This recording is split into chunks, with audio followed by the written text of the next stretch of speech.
Jésus vient de nous dire, celui qui a des oreilles pour entendre, qu'il entende. Qui parmi nous a des oreilles? Ça veut dire qu'on a vraiment quelque chose à entendre. Voici que le semeur sortit pour semer. Voilà ce que Jésus nous dit. Le semeur sortit pour semer. Alors à l'époque de Jésus, il n'y avait pas des machines pour semer. On semait à la main. Vous voulez voir un peu comment on semait? En fait, on semait comme ça.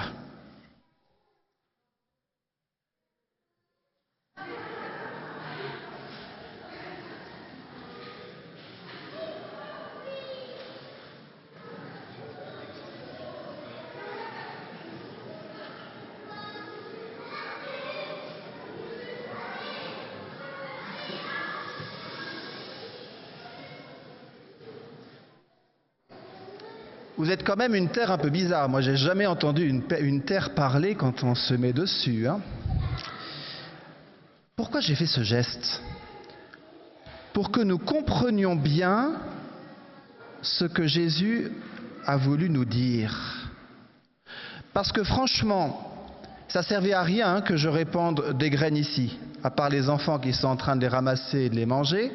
Sinon, il n'y a jamais d'épi qui va pousser. Jamais sur le carrelage de cette basilique.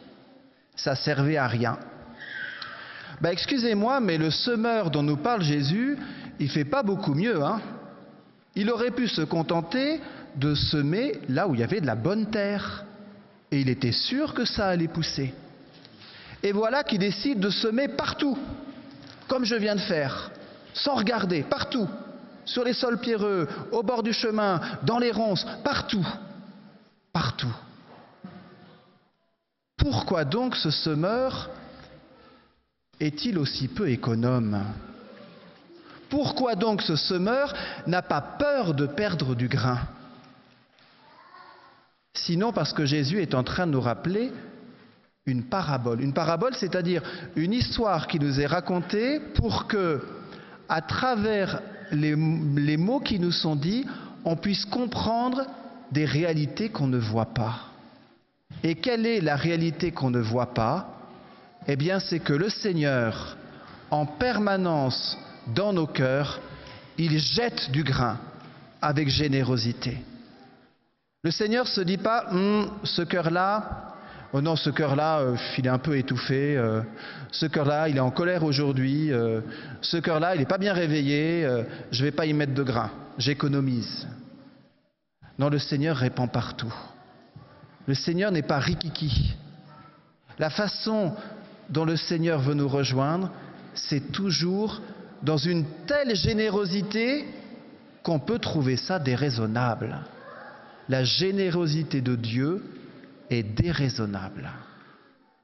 Alors voyez-vous, avant de trop se regarder pour dire mais moi je suis quelle terre? Est-ce que je suis une bonne terre? Est-ce que je suis une terre qui a des ronces? Est-ce que je suis une terre qui a des cailloux? La première chose à faire, c'est de regarder le semeur. De regarder la générosité de ce semeur. D'accueillir la générosité de Dieu. Vous savez, si on veut avancer dans la vie, dans la foi, si on veut avancer sur le chemin de sainteté, ce qu'il nous faut, c'est regarder la générosité de Dieu. Accepter la générosité de Dieu. Il donne sans se lasser. Il donne même dans des endroits où nous on dirait c'est pas la peine, ça va jamais marcher, ça va rien donner. Le Seigneur est généreux. Et c'est vraiment la première chose que je vous invite tous à accueillir aujourd'hui, la générosité de Dieu. Est-ce que vraiment vous laissez le Seigneur être généreux avec vous? Est-ce que vraiment vous le laissez être généreux? Est-ce qu'il n'y a pas en nous des « non, je ne suis pas une assez bonne terre ». Laissez le Seigneur être généreux en amour. Laissez-le vous rejoindre maintenant. Même dans ce cœur dont, en le regardant, vous vous dites peut-être « non, mon cœur, il n'est pas terrible ». Je ne peux pas dire honnêtement que mon cœur soit une bonne terre. Eh bien, le Seigneur dit « moi je sème, parce que je t'aime. Alors je sème. » Mais le Seigneur, il ne fait pas que semer. Le Seigneur, il va envoyer le soleil. Le soleil qui permet à la graine de pousser et de donner des beaux épis. Le soleil, c'est toutes les grâces dont le Seigneur nous comble.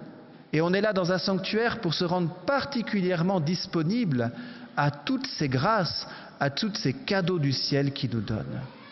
Et puis le Seigneur, sa générosité, il l'offre aussi en envoyant la pluie. Pas beaucoup ces jours-ci, mais la pluie qui est tellement nécessaire pour que le grain puisse germer. C'est pour ça qu'au début de la messe, on a vécu le geste de l'aspersion, pour nous rappeler que par la grâce de Dieu, cette grâce dans la prière, on a vu qu'elle couvrait toute l'histoire depuis la création jusqu'au côté ouvert de Jésus sur la croix, que cet amour, le Seigneur le déverse sans cesse pour nous, sans cesse. En faisant le geste d'aspersion, je n'ai pas demandé qu'est-ce qui s'est confessé il y a 5 minutes pour pouvoir recevoir ce geste, mais non. La générosité de Dieu, elle nous rejoint tous pour que justement ce soit cette générosité-là qui nous convertisse et qui nous fasse devenir une bonne terre. Alors je vais vous proposer quelque chose. Les enfants, tous, écoutez-moi bien les enfants, j'ai une mission pour vous. Écoutez bien. Là on va essayer de faire un vrai calme, parce que c'est très important. Chut, écoutez-moi. Il y a un moment de la messe où peut-être des fois on pense un peu à autre chose. Puis les parents, ils disent, je vais mettre 1 ou 2 euros à la quête. Ce moment, c'est l'offertoire. Offertoire, offrir. C'est ce moment où on offre au Seigneur quelque chose. Alors, je vous pose la question, qu'est-ce qu'aujourd'hui vous allez offrir au Seigneur de vous-même? Je vous invite à lui offrir votre terre, la terre de votre cœur. Même s'il y a des ronces, même s'il y a des cailloux. Au cours de ces prochains jours, on aura l'occasion d'ailleurs de les retirer à travers le sacrement du pardon.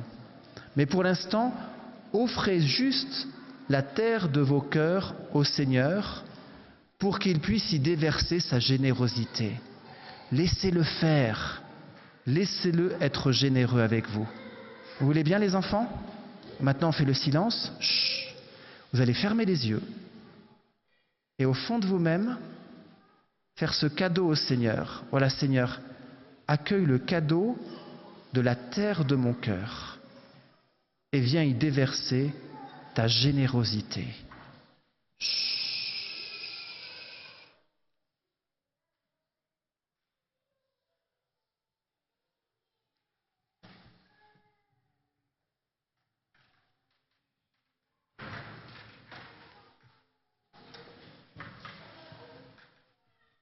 Numéro 30.